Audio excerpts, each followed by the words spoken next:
6,000 Amazon warehouse workers will hold union vote in Alabama on February 8th. An NLRB hearing officer ruled on Friday that Amazon warehouse workers in Alabama can hold a union vote starting on February 8th.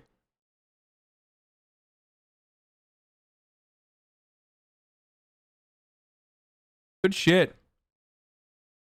Decision means Amazon will face its first union vote in the United States since 2014. The ruling kicks off what will closely watch a union vote at one of the nation's largest employers. Unions have a stronger foothold in some of the Amazon's European workforce. The company's largely managed to thwart organizing efforts in the U.S. I wonder how. I wonder how they've managed to do that. Banned. Yeah, I don't know, but hey. Time to run an ad, boys. It's top of the hour every hour.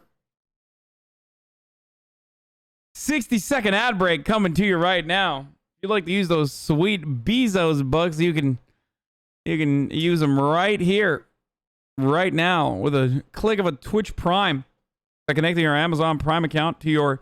Fun fact: Jeff Bezos makes more money an hour than all of his warehouses combined do in an hour. Wait, what? Yeah, no shit.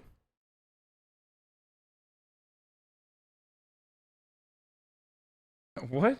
It's not a fun fact. It's a sad fact. Anyway, gotta run that ad, boys. Gotta run that ad, boys.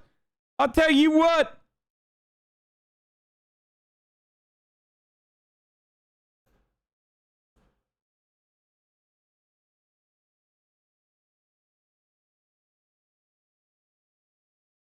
Bessemer, Alabama will cast their ballots beginning on February 8th to be represented by the Retail Wholesale Department Store Union. Ballots must be received by the NLRB's regional office by March 29th, and the board will begin counting ballots beginning at 10 a.m.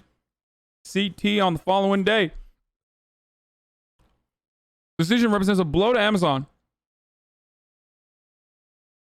which is pushed for the election to be held in person at the Bessemer facility known as BHM1. I wonder why they would want to hold it in person. An RWDSU spokesperson declined to comment. Amazon didn't respond to a request for a comment. Amazon spokesperson previously said the company doesn't believe that RWDSU represents the majority of our employees' views. I would love to find out what they are saying to those fucking warehouse workers every goddamn day. You'll get a bonus if you... Why spend your union dues? I mean, come on. You keep more money in your pocket. The union doesn't defend you. They're corrupt. Come on. Come on. Come on. We'll let you not pee in a bottle. Come on. Come on.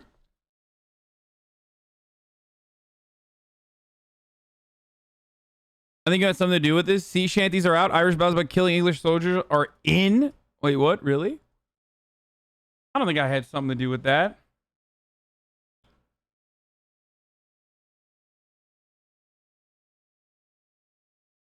Yeah, you can get a PS5. Come back. Come on. Want to use your union dues? What? I mean, don't you think it's a better way to just spend those dollars on a PS5, dude? Doesn't Amazon literally have anti-union rhetoric in their training programs? Hello? Are you new to the United States of America? Literally every company does that. Have you ever seen a training video? Every single company in the United States of America has anti-union and anti-labor union. All companies do. Across the board. If you've ever worked in like retail or if you've ever worked in like any fucking corporation, especially ones that like revolve around historically unionized labor forces, like warehouse workers, factory workers, all that shit, retail, you will absolutely, the first thing that they'll fucking show you is that union dues are terrible, labor unions are corrupt, you guys, like, you know, they legally can't say that you'll get fired, but they allude to it. They won't say you'll get fired, but they'll say it'll be too unprofitable, so, you know, we might have to close down this branch.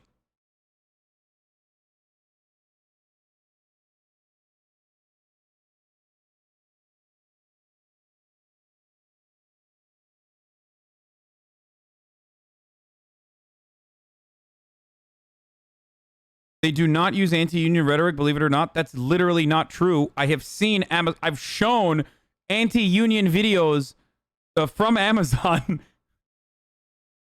on this platform. On my stream, I have literally shown you videos that Amazon uses in their training footage. Yeah, here, this is it. Welcome. We're excited to have you at this training, specifically designed to give you the tools that you need for success when it comes to labor organizing. During this course, we'll cover several important topics, such as our position on unions, we're not going to watch 30 associate rights, signs of employee We're not going to watch all 30 minutes of it, and but how to identify, escalate, and address associate concerns.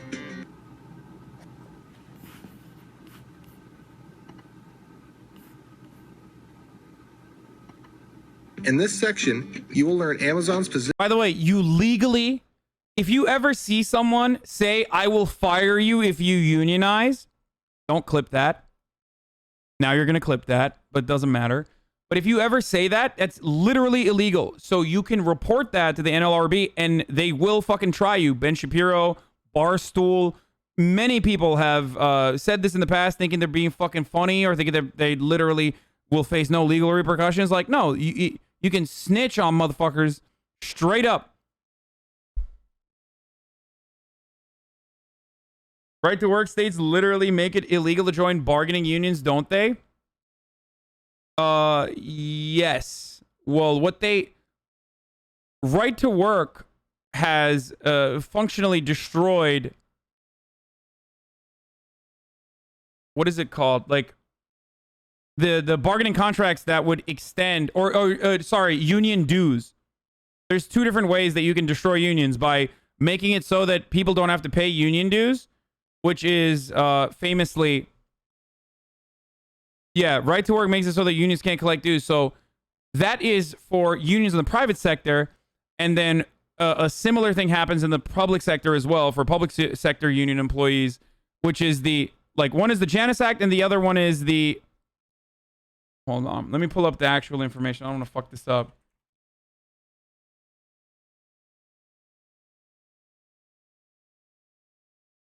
So, right to work laws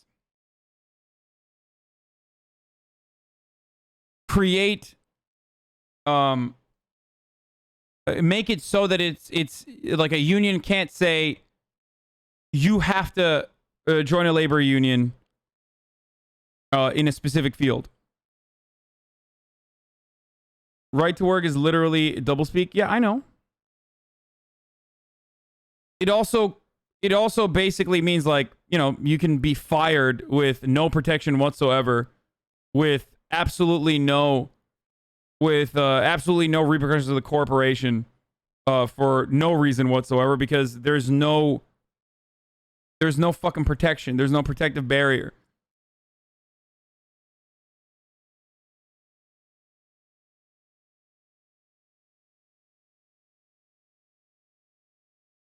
Labor unions are just job insurance under another name and still capitalist oppression. Okay, bro. All right, you got it. Okay, yeah.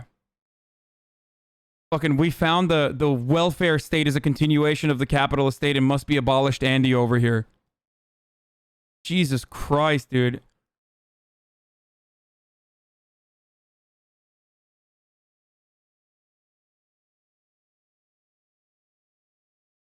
Didn't TYT prevent unionization of their employees? Jank did something that I vehemently disagree with, and I told him at the time as well, and I was very public about this, where instead of getting IATSE, or however the fuck you say it, to hold an anonymous vote, he wanted to have it in person, kind of like what Amazon was trying to do here. So yes, that is absolutely IATSE. That is absolutely a way to intimidate a workforce. Certainly. Like, intimidate a workforce against unionizing. Right to work laws make it so that non-union members don't have to contribute to unions, even if they benefit from union pay scale wages, which ends up making it so that unions don't have enough bargaining power to negotiate effectively. Without right to work laws, non-union members would still have to contribute if they were benefiting from union negotiations. Yes, that's why in places like fucking France and whatnot, even if the unionization rate is around 80%, the negotiated, like the union contracts expand beyond non-union members and still have them under their protective coverage. So you'll have two separate numbers when you look at unionization rates in every country. You have the actual unionized labor force percentage, and then you also have the contract, like what percentage of the labor force is still protected under union, like collective bargaining agreements, basically. And a lot of countries that might have smaller percentages of their labor force unionized will still have a much larger, nearly 100%, or, you know, like an overwhelming majority of their labor force still get protected under collective bargaining agreements.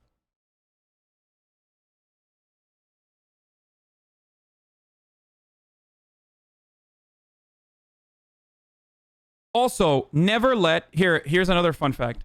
Never let any fucking Republican dipshit tell you that, like, they don't have unions in, like, Finland or whatever. First of all, wrong. I mean, sorry. Never tell.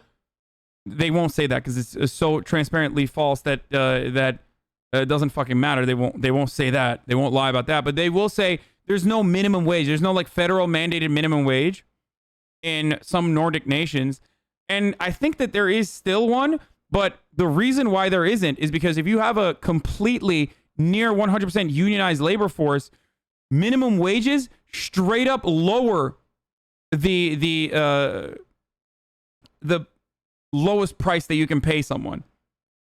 Like, minimum wages drive down living wages in countries like Finland because of how much bargaining power that they have as a part of the unions. And because of how their contracts cover nearly the entirety of the fucking labor force.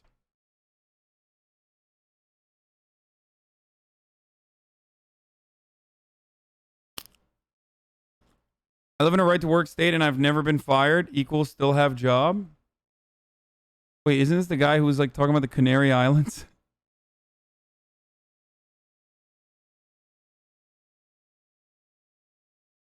I know it's weird to bring up, but I just want to share that I cried for the first time in like 8 years. I'm 20, and I was told it was bad to cry as a man/boy, but seeing you being so sensitive, often openly on stream, helped me. Thanks for everything. There's nothing wrong with crying, brother. Actually makes you feel better. Australian union membership went from 40% to 14%.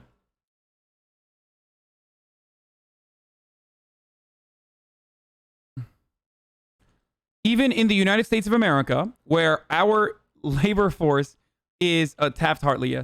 Our labor force is only 11% unionized, which is a disastrous number. Like, the lowest out of any, like, the lowest by tenfold, basically, ninefold, or fucking eightfold.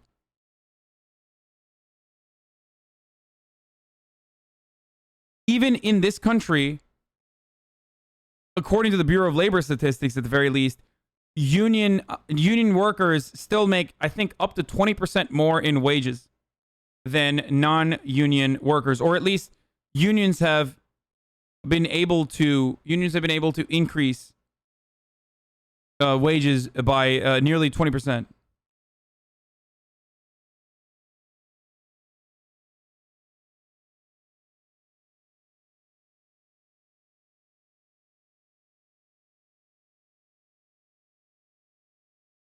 In Canada, as a student, even when I was a part of the University Workers Union while I worked on campus part-time.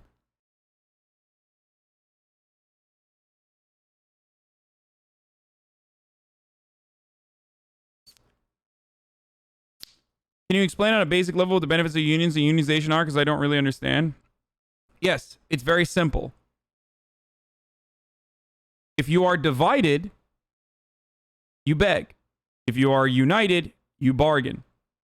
Right now, the way that profit is distributed under a capitalist organization of the economy, the wealth stays upwards. It trickles upwards all the time. So your bosses and those who represent the interests of your bosses control what to do with the profits, which is technically created with your labor, because there is no profit without labor. There is no value without labor. It's just an empty factory without labor. It's just sitting there, lowering the value of whatever kind of capital existed. Okay? So your bosses decide what to do with all the money. They decide to give you the wages. They determine the wages by setting the wages by looking at the supply and demand. But when you get together and unionize your workforce, you have an opportunity for the first time ever in your life to say, well, we'll just stop the work. We'll engage in what is known as a work stoppage or a strike, demonstrating the power that you have as a labor force. This is not a theory stream. I'm not describing anything like theory. That is your leverage. You leverage the power that you have with your work stoppage to get a larger distribution of the profits and also benefits, like healthcare, for example, and protection from being unjustly fired, or better work hours, paid leave, paid sick leave. Unions also have play a really important function in allowing every layman and every worker to participate in the democratic process in more meaningful ways. It plays a secondary role as an educational tool, teaching people constantly about how much power that they do have and how much worth that they have. But also, there is a camaraderie that comes from unionization and a sense of entitlement that you can make change, that I think is really important, that the American working class is completely lost, that is completely fucking forgotten.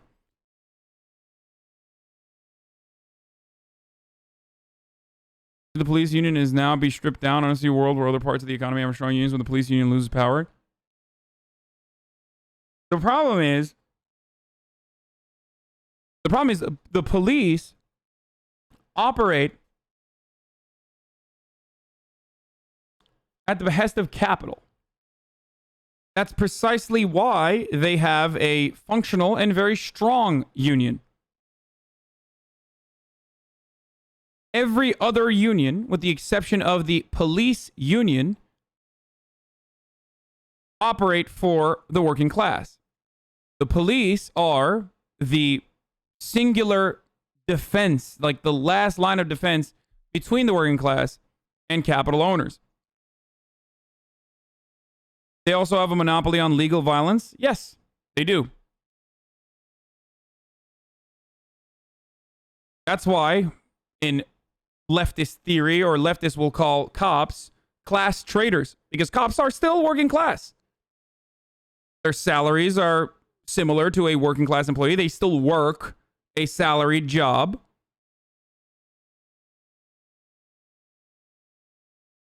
But they're working for the interests of capital.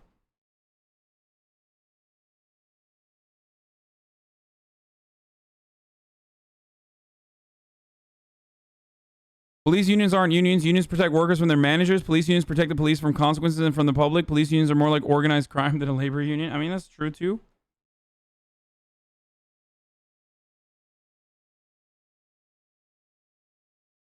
The only thing I've experienced with unions is extreme nepotism. For example, all ports in my city are union jobs and 99% white workers because of that. In a city of 40% Asians, do other countries' unions not suffer from extreme nepotism? Unions have an interesting history, or like a really sad history with racism, of course. But also at the same time, this is another fun fact. Most people don't know this. When you look at unionized labor force members in the United States and you divide it by race, black unionized laborers make up a larger percentage of the black working class than white unionized laborers make up a percentage of the white working class. Like, literally the highest percentage, I think, of unionized workers are black.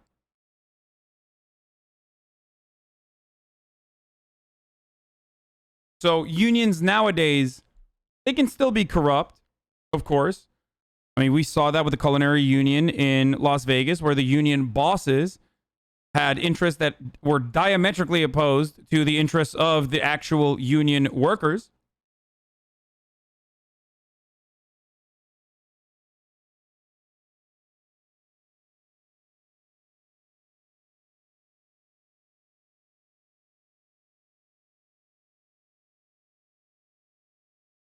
Workers knew what was up, though. Yeah, and they went against the interests of their union, or their demands of the union bosses were making. What's Hank Pecker's stance on unions? Fucking terrible, brother. That's communism. Are you kidding me? You want to fucking unionize? How about you unionize on this dick? Get the fuck out of here. Goddamn lazy bastards. I do what I want with the profit. After all, I picked myself up by my own goddamn bootstraps. When I brought you into this job, I brought you into this world, brother. A lot of conservatives will point to some EU countries saying not everyone's unionized here, but like you said, often CBAs cover more people. 50% of our labor force is unionized, but the CBAs cover 96%. Yep, there it is. Worker participation, or like a contractual coverage of collective bargaining agreements encompass nearly the majority, if not, or nearly the totality, if not the overwhelming majority of the labor force in European countries. Yeah, CMAC, what do you mean about Belgian? When you're moderating, you're goddamn American.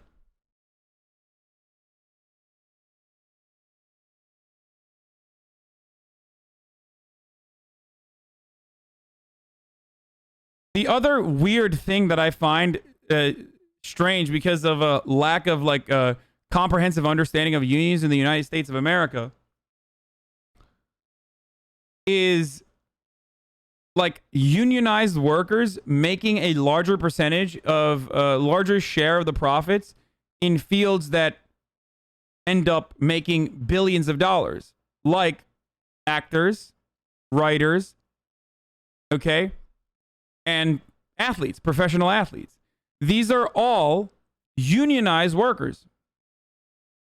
They are still making money directly off of their labor and get a salary or wages off of that labor. The fact that they make millions of dollars does not change that reality. So technically, they are still workers.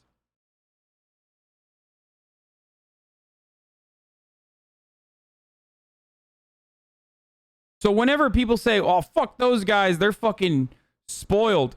And I've heard about similar things happening with, I believe, was it the bus drivers, like the ferry union in the UK, where like other working class members were shitting on the bus drivers union, which is like pretty solid from what I understand in the UK, from engaging in work stoppages where they were like, why are they complaining? They make more than everybody else. It's like, well, that's the point. Train conductors, sorry. Yes, you're right.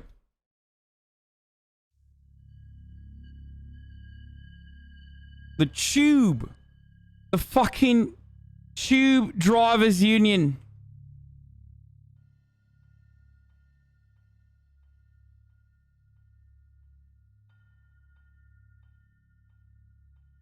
And there is absolutely nothing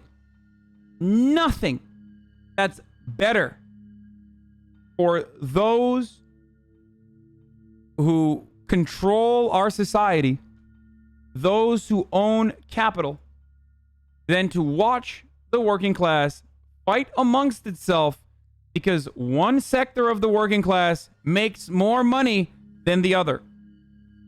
Divided along the lines of race or divided along the lines of industry and sector, it does not matter. There is no bigger fucking gift to Jeffrey Jebediah Bezos and numerous other owners of capital than watching the working class fight amongst itself for one sector having more money than the other. more money that they've been able to secure for themselves with labor unions especially.